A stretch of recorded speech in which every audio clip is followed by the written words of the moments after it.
നമ്മുടെ ഷെഹൻഷായ്ക്ക് ഒരു വലിയ ആഗ്രഹമുണ്ട്. അദ്ദേഹം ആഗ്രഹിക്കുന്നത് നിക്കാഹിനുള്ള വസ്ത്രങ്ങൾ രാജകുമാരി ജോധ സ്വന്തം കൈകൊണ്ട് സ്വീകരിക്കണമെന്ന്. അല്ലയോ ഭഗവാനെ, എന്തൊക്കെ പുതിയ നിബന്ധനകളാണ് കൊണ്ടുവരുന്നത്. ജോധ ജലാലിന്റെ മുഖം പോലും കാണാൻ തയ്യാറല്ല. പിന്നെ അയാൾ കൊടുത്തുവിട്ട സമ്മാനം എങ്ങനെയാണ് സ്വീകരിക്കുക? കാരണം ഷെഹൻഷായ്ക്ക് ഇക്കാര്യം വിശ്വാസമാകണം. രാജകുമാരി ജോധയ്ക്ക് മനസ്സുകൊണ്ട് ഈ ബന്ധം സമ്മതമാണ്.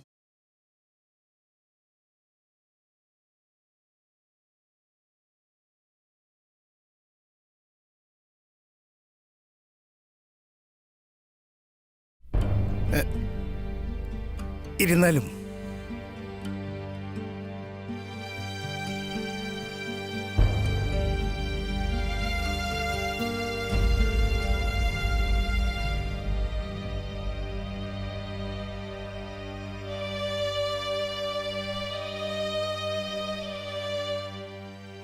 ജോധ, ജോധ,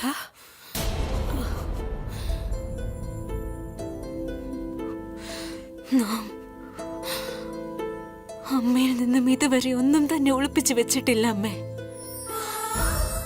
പക്ഷെ അമ്മ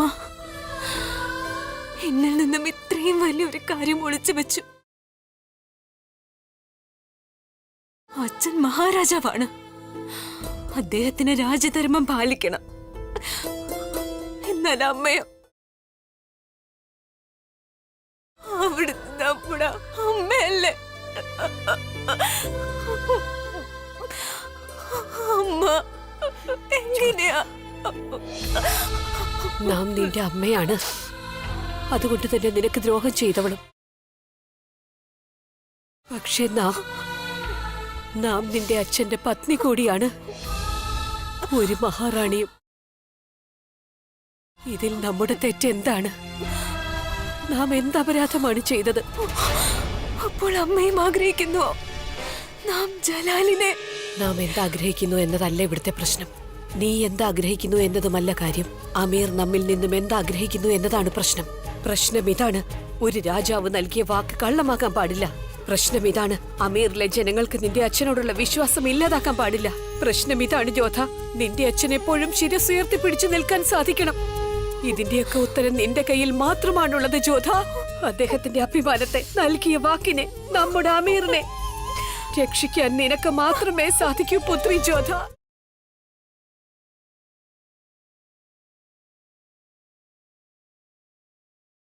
പുറത്ത് നിന്റെ ഭർത്താവിന്റെ വീട്ടുകാർ വന്നിട്ടുണ്ട്. അവർ നിന്നെ പ്രതീക്ഷിച്ചിരിക്കുന്നു. നീ അവിടെ വന്ന് അവർ കൊടുത്തുവിട്ട സാധനങ്ങൾ സ്വീകരിക്കണം.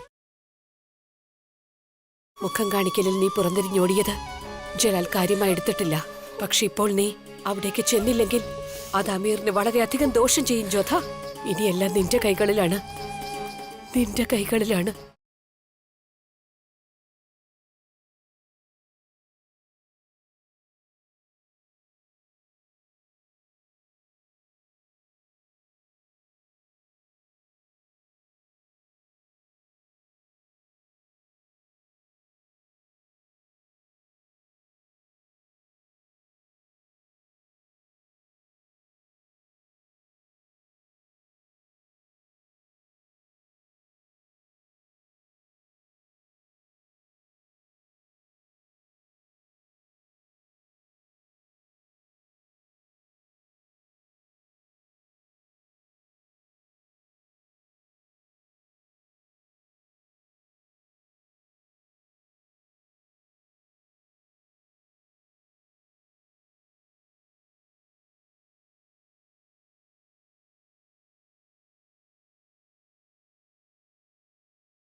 നിക്കാഹിനുള്ള ഈ വസ്ത്രം അവിടത്തേക്കുള്ളതാകുന്നു രാജകുമാരി ജോധ. സ്വർണ്ണനൂലുകൊണ്ട് നെയ്ത് വജ്രം പതിച്ചതാണിത്. ഇത് ബീഗത്തിന് മാത്രമായി ലഭിക്കുന്ന ഒന്നാണ്. മറ്റൊരാൾക്ക് വേണ്ടി ഇത്തരം വസ്ത്രം നെയ്യാൻ നെയ്ത്തുകാരന് അനുവാദമില്ല. അഥവാ അങ്ങനെ ചെയ്യാൻ ശ്രമിക്കുകയാണെങ്കിൽ പിന്നെ ആ കൈകൊണ്ട് നെയ്യില്ല.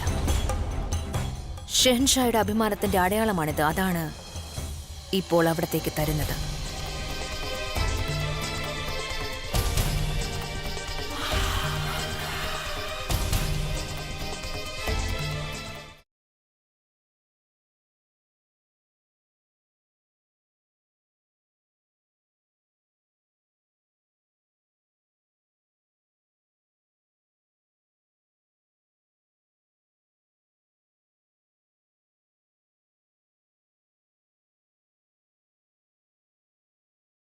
പിന്നെ ഷെഹൻഷാ പറഞ്ഞത് എന്താണെന്ന് വെച്ചാൽ, ആരാണോ നാം തമ്മിലുള്ള ഈ അകൽച്ചയ്ക്ക് കാരണമായത്, അയാളോട് നാം ഒരിക്കലും ക്ഷമിക്കില്ല.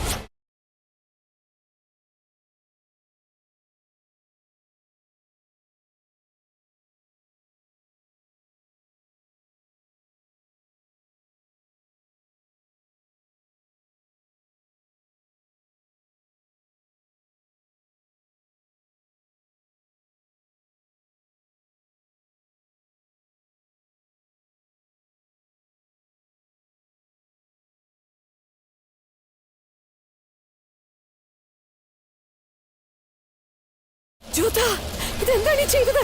ജോധ, ജോധ.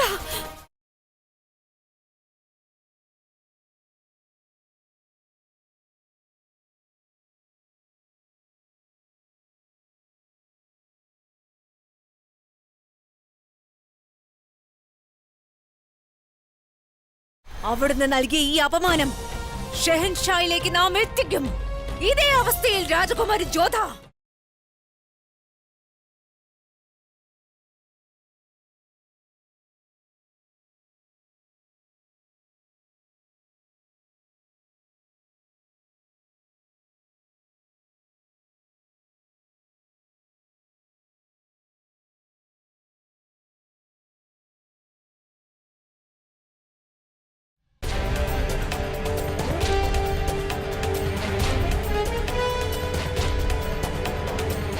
ഇതുവരെ ബന്ധം സ്ഥാപിച്ചിട്ട് പോലുമില്ല.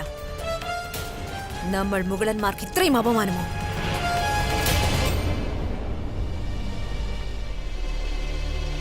എല്ലാവരുടെയും മുൻപിൽ വെച്ച് അങ്ങയുടെ സമ്മാനത്തെയാണ് അപമാനിച്ചത്. ഷെഹൻഷായുടെ സമ്മാനത്തെ അപമാനിച്ചു.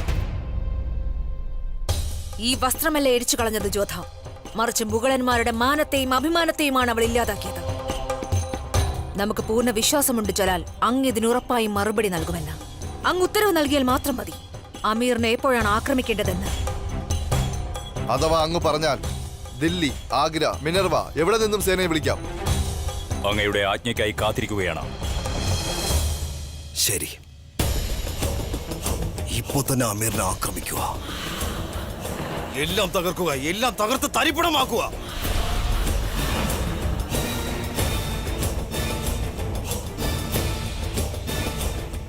പക്ഷെ അതിനുശേഷം എന്തായിരിക്കും വല്ലുമ്മ? അതിനുശേഷം എന്താണെന്ന് നാം പറഞ്ഞു തരാം. അമീർ ചാമ്പലാകും. അതോടെ ജലാലിന്റെ വിശ്വസ്തതയും ഭസ്മമായി തീരും. അമീറിലെ ഓരോ രാജാക്കന്മാരും അഭിമാനികളായി മരണം വരിക്കും. അവരുടെ പേരുകൾ സ്വർണ്ണലിപിയിൽ എഴുതപ്പെടും. സ്വന്തം മക്കളെ രക്ഷിക്കാനായി ജീവൻ നൽകിയവർന്ന് അവരുടെ ശിരസ് ഛേദിച്ചാൽ പോലും അത് ഉയർന്നു തന്നെ നിൽക്കും. മുഗളന്മാരുടെ സ്ഥാനത്തെക്കാൾ മുകളിൽ നമുക്കത് ഒരിക്കലും അനുവദിക്കാനാവില്ല. അപ്പോൾ നാം ഇങ്ങനെയാണോ മനസ്സിലാക്കേണ്ടത് ജലാൽ? അങ്ങ് അവരുടെ പക്ഷത്ത് നിൽക്കുകയാണെന്ന്. മുഗളന്മാരുടെ അപമാനത്തിന് അങ്ങ് മറുപടി നൽകില്ലേ? ഇതിനുള്ള മറുപടിയും നൽകും. ഈ അപമാനത്തിന് പ്രതികാരവും നാം ചെയ്തിരിക്കും വല്യുമ്മ. പക്ഷെ അത് യുദ്ധത്തിലൂടെയല്ല, നിക്കാഹ് ചെയ്യുന്നതിലൂടെ. നാം കേട്ടിട്ടുണ്ട് ഈ രജപുത്രർ സ്വന്തം വാക്ക് പാലിക്കുന്നവരാണെന്ന്.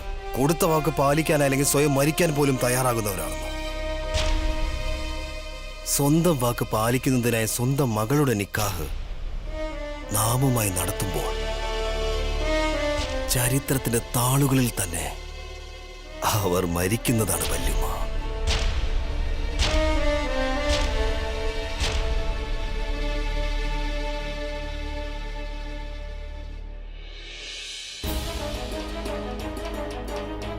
വല്യുമ്മ, നമ്മൾ മുഗളന്മാർ വളരെ ആദരവോടെയും അഭിമാനത്തോടെയും അവരുടെ മകളെ കൂട്ടിക്കൊണ്ടുവരും. അതിനുശേഷം നാം അവരെ പാഠം പഠിപ്പിക്കും.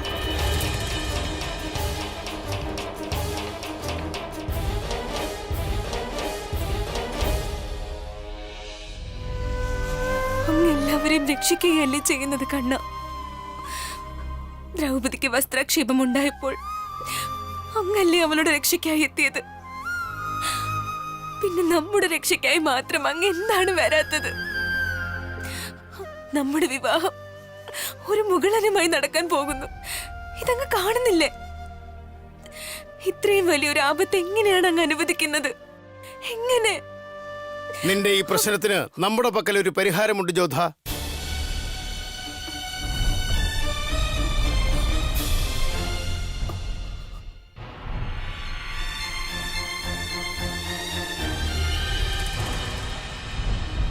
ഇതാ, ഈ വിഷം പാനം ചെയ്തോളൂ. എന്നിട്ട് ജീവൻ വെടിയൂ, സ്വന്തം മാനം രക്ഷിക്കൂ. ഇത് കുടിച്ചാൽ നിന്റെ മാനം രക്ഷപ്പെടും. പക്ഷേ അമീർ രക്ഷപ്പെടുകയില്ല. നിന്റെ മരണശേഷം ആയിരക്കണക്കിന് മരണം സംഭവിക്കും അമീറിൽ. കുറച്ച് ശിരസ്സുകൾ ജലാൽ ഛേദിക്കും. ബാക്കിയുള്ളവർ സ്വന്തം ഇഷ്ടപ്രകാരം മരണം ഭരിക്കും. പിതാശ്രീ, ജലാൽ ഈ അപമാനം ഒരിക്കലും സഹിക്കുകയില്ല. അല്പസമയത്തിനുള്ളിൽ യുദ്ധകാഹളം മുഴങ്ങും. അമ്മ ഭവാനിയാണ് സത്യം. നാമും നമ്മുടെ സൈനികരും അഭിമാനത്തോടെ സന്തോഷത്തോടെ സ്വയം ബലിദാനം നടത്തും നിന്റെ അഭിമാനത്തിനായി. പക്ഷേ മരണത്തിനു മുമ്പ് നാം നിന്നോട് ഇത്രയും പറയാൻ ആഗ്രഹിക്കുന്നു. നാം ജലാലും നീയുമായിട്ടുള്ള വിവാഹം ഉറപ്പിച്ചു. പക്ഷേ ജലാൽ ഒരിക്കലും നിന്നെ അപമാനിച്ചിട്ടില്ല. അദ്ദേഹം എല്ലാ രീതികളും അവലംബിച്ചു തന്നെ നിന്നെ വിവാഹം കഴിക്കും. സ്വന്തം ഭാര്യയായി നിനക്ക് റാണിയുടെ സ്ഥാനം തരാൻ ആഗ്രഹിക്കുന്നു. എന്ത് റാണിയാണ് പിതാശ്രീ? അങ്ങയുടെ ജോധ ഒരുപാട് റാണിമാരിൽ ഒരാളാകും. ജോധ, ഒരുപാട് രാജാക്കന്മാർ ഒന്നിലധികം വിവാഹം കഴിക്കുന്നത് സാധാരണമാണ്. ആർക്കറിയാം, ഇനി വരും കാലത്ത് ഈ ബന്ധം രണ്ട് വിശ്വാസങ്ങൾക്കിടയിലുള്ള മതിൽക്കെട്ട് ഇല്ലാതാക്കിയാലോ? വിധി അതിന്റെ ഭാവി സ്വയം നിർണയിക്കുന്നു. ഒരുപക്ഷെ ഭാരതത്തിന്റെ തന്നെ വിധിയെ മാറ്റിമറിക്കാനായി വിധി തന്നെയാണോ നിന്നെ തിരഞ്ഞെടുത്തതെന്ന്? സ്നേഹവും ശാന്തിയും പരത്താനായി ആ സമാഗമം. സ്നേഹമോ? നാം ജലാലിനെ വെറുക്കുകയാണ് ചെയ്യുന്നത് അച്ഛാ. അയാളുടെ അറ്റ വീണ ശിരസാണ് എനിക്ക് കാണേണ്ടിയിരുന്നത്. അഥവാ ഈ വിവാഹം നടന്നില്ലെങ്കിൽ അമീറിൽ ധാരാളം സൈനികരുടെ ഛേദിക്കപ്പെട്ട ശിരസ് നിനക്ക് കാണാനാവും. നിന്റെ ഈ വെറുപ്പിന്റെ വില മുഴുവൻ അമീറും നൽകേണ്ടി വരും. അഥവാ നീ ഈ വിവാഹത്തിന് പകരമായി മരണം ഇഷ്ടപ്പെടുന്നുവെങ്കിൽ ഒരു അച്ഛന്റെ ശിരസ് അഭിമാനത്താൽ ഉയർന്നു നിൽക്കും. എന്നാൽ ഒരു രാജാവ് പരാജയപ്പെടും. യോധ, അഥവാ നീ ഈ വിവാഹത്തിന് സമ്മതിച്ചാൽ ഒരുപക്ഷെ ഈ അച്ഛൻ പരാജയപ്പെട്ടേക്കാം. പക്ഷേ രാജാവിന്റെ ധർമ്മം വിജയിക്കും. നമ്മുടെ നേരെ നോക്കൂ. നോക്കൂ ജോധ, നീ വിവാഹം കഴിച്ചാലും ഇല്ലെങ്കിലും നമ്മുടെ പരാജയം ഉറപ്പാണ്. ആദ്യത്തേത് സംഭവിച്ചാൽ രാജാവ് പരാജയപ്പെടും. രണ്ടാമത്തേത് സംഭവിച്ചാൽ നിന്റെ അച്ഛനും. നിന്റെ തീരുമാനം എന്തു തന്നെയായാലും നിന്റെ അമ്മയോട് പറയുക.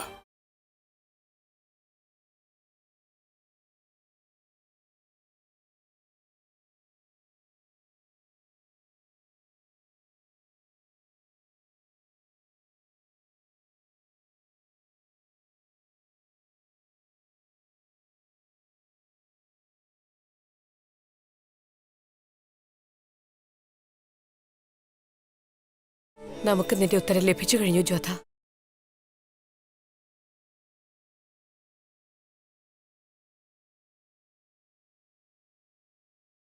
തളർന്നുപോയി അമ്മേ.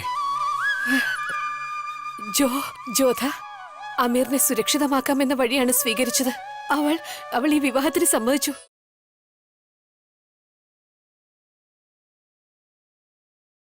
ഭഗവാൻ, വേഗം ചെല്ലൂ. ചടങ്ങിനുള്ള സന്ദേശം അയക്കൂ. വേഗം തന്നെ. ബാദ്ഷായ്ക്ക് സാദരമായ പ്രണാമം.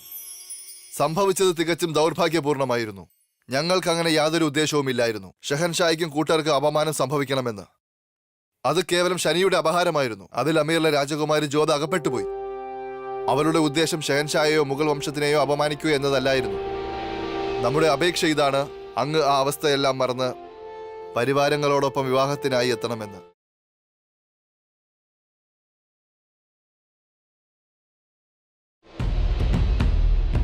നാം എന്താണോ ആഗ്രഹിച്ചത് അങ്ങനെ തന്നെ സംഭവിച്ചു. രാജാവ് ഭാർമൽ സ്വയം അഭിമാനം നമുക്ക് മുന്നിൽ അടിയറവ് വയ്ക്കാൻ തയ്യാറാണ്.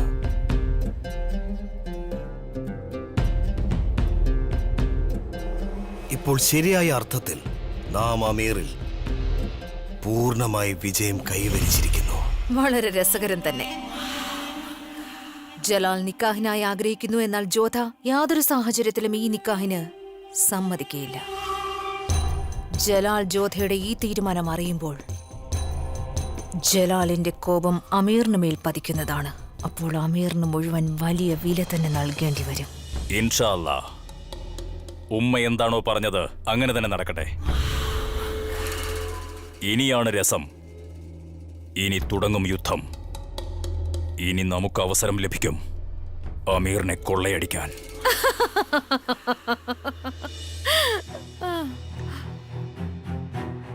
ആശംസകൾ ബഹുമാനപ്പെട്ട മഹാമംഗേ. രാജകുമാരി ജോധ വിവാഹത്തിന് സമ്മതമൂളി.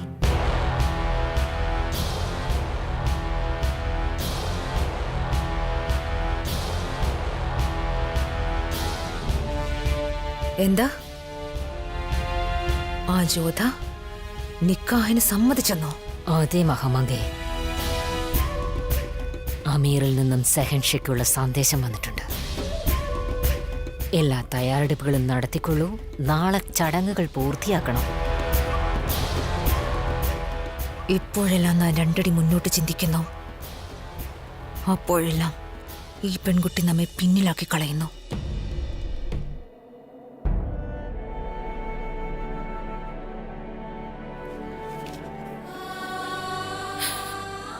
എന്നോട് ക്ഷമിച്ചാലും ജോധ. എല്ലാവരോടും ഒപ്പം ഞാനും അവിടത്തേക്ക് അപരാധിയാണ്. എനിക്കും ഈ വിവാഹത്തെക്കുറിച്ച് അറിയാമായിരുന്നു ജോധ. പക്ഷെ എനിക്ക് ധൈര്യമുണ്ടായിരുന്നില്ല അത് രാജാവിന്റെ ഉത്തരവ് ലംഘിക്കുവാൻ.